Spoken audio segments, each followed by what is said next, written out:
प्रदेश के मुरैना से एक बड़ी जानकारी। मध्य प्रदेश के मुरैना में मतदान के बीच पत्थरबाजी हुई। दिमानी विधानसभा क्षेत्र में ये पत्थरबाजी हुई है। सुबह से वोटिंग की प्रक्रिया शुरू हो गई है। ऐसे में मुरैना से बड़ी जानकारी, मतदान के बीच पत्थरबाजी शुरू हो गई। दिमानी विधानसभा क्षेत्र में ये पत्थरबाजी हुई है। दो गुटों के बीच ये पत्थरबाजी हुई।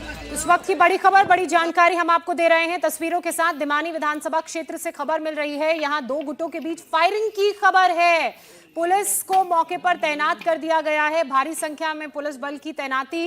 दिमानी विधानसभा क्षेत्र में दरअसल पत्थरबाजी हुई और पत्थरबाजी फायरिंग में तब्दील हो गई। दो गुटों में ये फायरिंग हुई।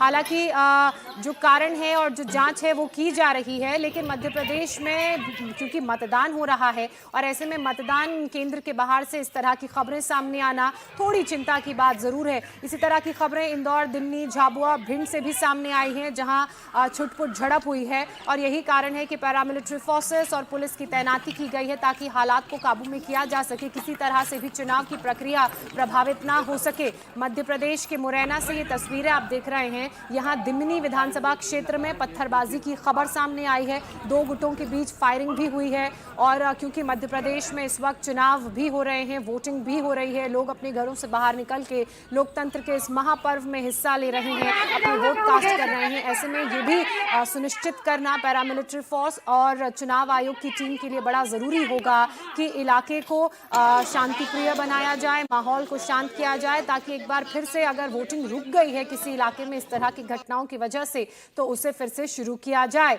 आपको बता दें कि इसी तरह की खबर इंदौर, झाबुआ और भिंड से भी सामने आई है। कुछ छुटपुट घटनाएं यहां पर हुई हैं और ऐसे में क्योंकि भारी संख्या में पुलिस बल की तैनाती है, पैरामिलिट्री फोर्सेस के जवानों की तैनाती है, तो वो हर स्थिति पर नजर बनाए हुए हैं और किसी तरह से मतदान प्रभावित ना हो उस पर भी नजर बनाए हुए हैं। मुरैना के दिमनी विधानसभा क्षेत्र की ये तस्वीरें हम आपको दिखा रहे हैं। यहां पर हवाई फायरिंग हुई है, ऐसी जानकारी मिल रही है। इस सीट से केंद्रीय मंत्री नरेंद्र तोमर चुनाव लड़ रहे हैं और अगर नरेंद्र तोमर की बात की जाए तो उन्हें भी सीएम के फेस के रूप में बार बार प्रोजेक्ट किया जा रहा था। इस तरह की बातें सामने आई थी।